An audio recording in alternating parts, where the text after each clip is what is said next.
أعوذ بالله من الشيطان الرجيم. بسم الله الرحمن الرحيم، والصلاة والسلام على أشرف المرسلين ومن اتبع هداهم إلى يوم الدين، ولا عدوان إلا على الظالمين. بإذن الله تعالى هذا الفيديو حبيت نوضح به واحد النقطة.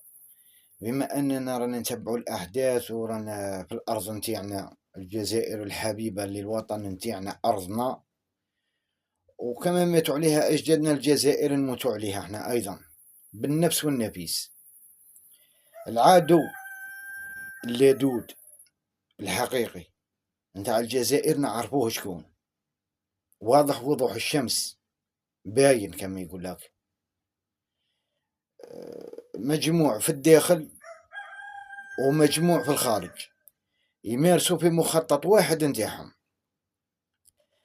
بدون ما نعقد الكلام وبدون يعني ما يكون الفيديو طويل، يعني احنا ماذا بينا خير الكلام ما قل ودل، لكن كي يعود الأمر فيه شرح وفيه تفسير وفيه معطيات باش الناس تفهم وتبحث، لازم نتكلموا يعني الحقيقة اللي نعرفوها. كيفاش عرفناها بالجزائر. المخطط نتاع النار هذا في الجزائر بدأ من وقت كان الشعب في الزنقة، الشعب الجزائري كان مازال في الشارع، كان يتنظم هذا المخطط نتاع النار صح. من بعد نفذته المجموعة اللي راه معظمهم الرؤوس الحقيقية راهم في السجن، المجموعة الآخر راهو مازال يعني صح. نرجعوا للقضية تاع جمال بن اسماعيل ربي يرحمه، راني ذكرت القضية هذه في فيديوهات كثار، نعاود نذكرها ربي يرحمه. جمال بن اسماعيل يوم فاق وعرف الحقيقة اللي الظن نتاعهم المجموعة أنه راح يتستر عليهم، راح يخفيها، هما كيعرفوا أنه ماهوش راح يسكت، داروا به اللي داروه به. ربي يرحمه ويرحم جميع موتى المسلمين. هذه هي الحقيقة. هذاك المخطط نفسه راهو مازال، يعني الآيات لا تشعل النار في الولايات في وقت معين رغم الضغط نتاعهم في الواقع والمواقع هذا، باش حابين يخرجوا الشعب للشارع. كي شافوا الشعب الجزائري يعني ما دخلهمش للفتنة نتاعهم، راهم يقوموا يعني بقاع الطرق باش يدمروا الأرض تاع الجزائر. دوك نذكر 5 أشخاص عندهم يد حقيقية في هذا المخطط، أنا ماني نتهم في حتى واحد. ويجي اليوم بإذن الله تعالى لله عز وجل يفضح الأمورات هذو، وأي إنسان يسمع الكلام نتاعي يقول هذاك الجزائري الكلام اللي تكلموا في هذاك اليوم، واني عارف يعارضوها الهدرة نتاعي، يعارضوها ناس كثار في الجزائر ما يحبوهاش، خاصة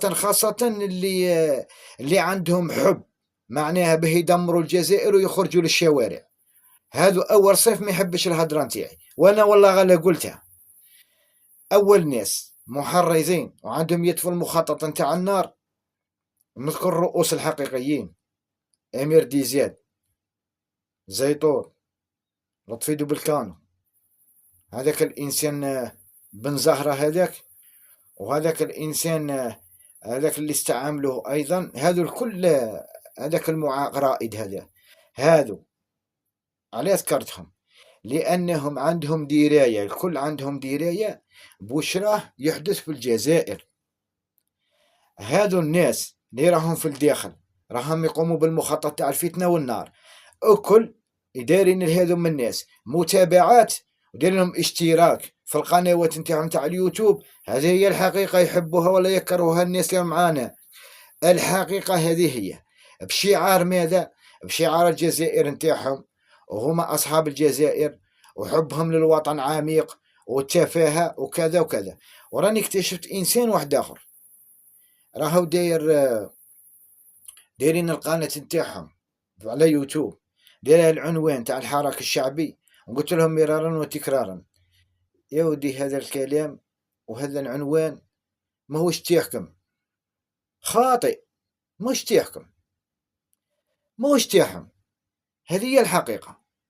هذا الإنسان فيما بعد نزيد نوضحه ونجيب لا فيديو نتيعو بالأدلة ونكشفو واش كان يتكلم. أصحاب السلسلة هذوك داير سلسلة هذه كما تاع الكلاب أكرمكم الله، ويتكلم على قضية كبيرة عليه وعلى أجداد الحركة وعلى أجدادهم اللي حياتهم معناها من اللي خلقوا في الأرض خونة. هذه السلالة، هذا الوطن، هذا ماتوا عليه أجدادنا نحموه بالنفس والنفيس.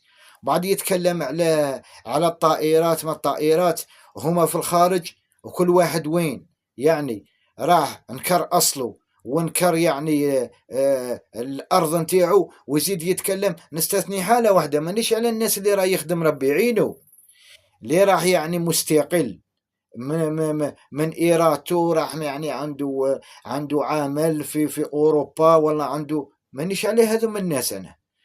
أنا راني على أصحاب الفتنة المعنيين بالأمر، أصحاب المخطط سميتهم، وبالفعل هما أصحاب المخطط هذا. ويجي اليوم اللي يفضح ربي سبحانه الألاعيب نتاعهم وكلش ينكشف. ولطفي دوبلكانو ابن فرنسا هذا اللي التافه اللي ابن فرنسا بالفعل، هذاك ثعلب فرنسا، هذاك ثعلب فرنسا هي اللي دارت له البرنامج ولا يتأوي فيهم، على يتأوي فيهم. اللي عنده غيرة حقيقية على الجزائر بالفعل، ويتكلم يعني على قضية الجزائر.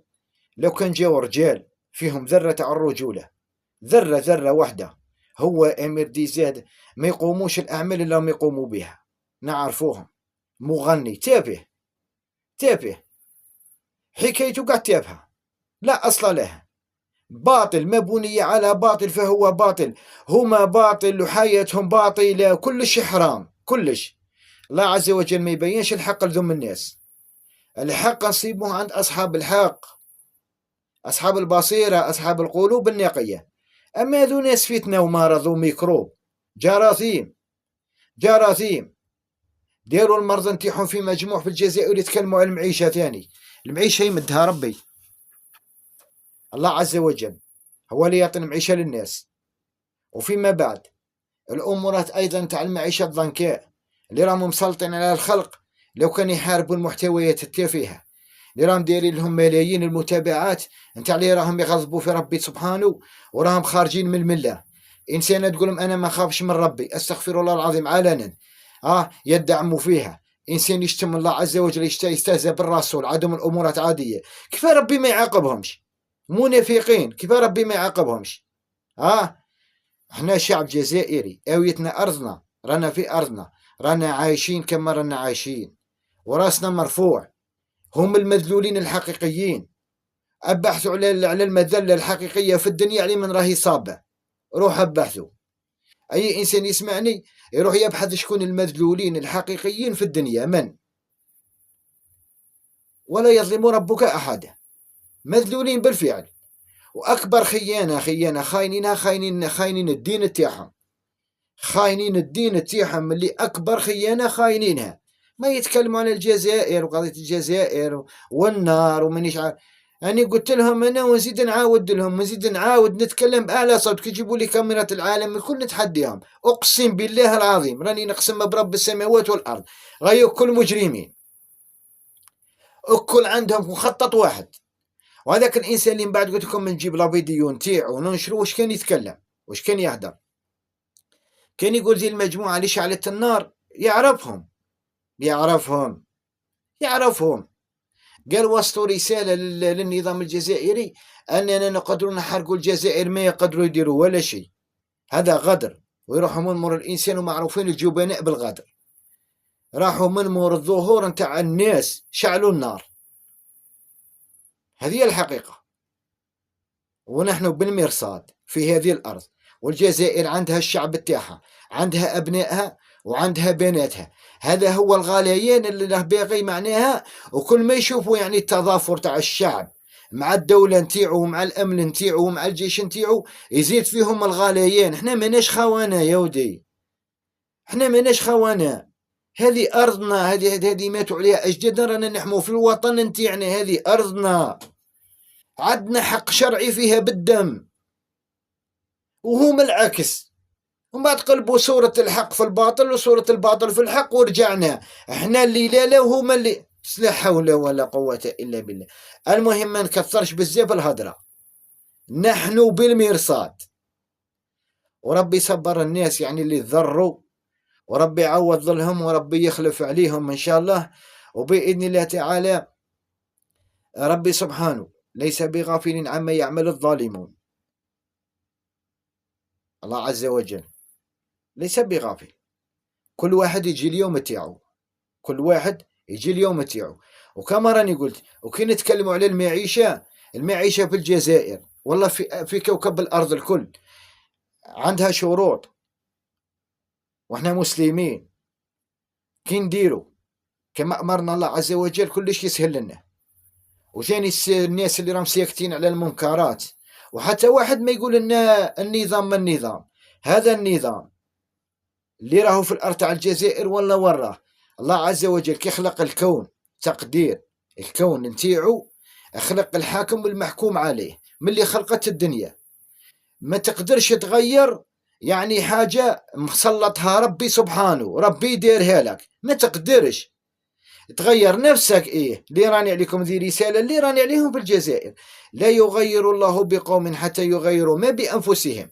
كي تنحوا الفساد مقلوبكم وتنحوا الغش اللي راني عليهم، وينحوا الغش مقلوبهم، وينحوا المنكرات والفساد اللي راهم يديروا فيه وراهم ينشروا فيه في الواقع والمواقع، أنا ذاك تسهل المعيشة تاعهم، ويتوفر لهم الشرط نتاع السعادة لهم يحوسوا عليها. والسعادة ما يعطيلاش ربي في الحرام، هذيك ماشي حياة وما السعادة خلاصة.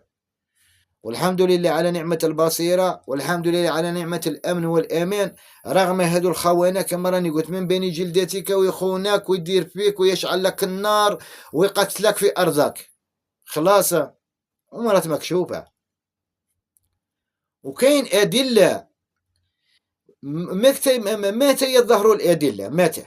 يوم كما راني قلت يكشف ربي الحقيقة ويتوضح كلش وينكشف كلش، يشوفوا يتفكروا هذا المخلوق وش راه يهدر.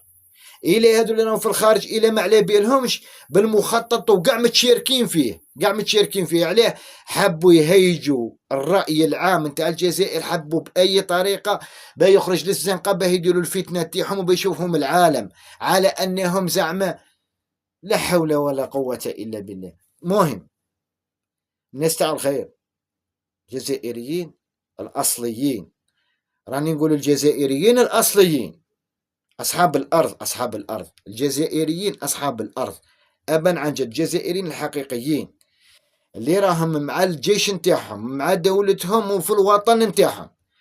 إن شاء الله نبقاو متحدين الكل على هذه المجموعة الخائنة اللي كشفناها من وقت اللي كان الشعب في الزنقة إلى يومنا ذا ورانا واصلين.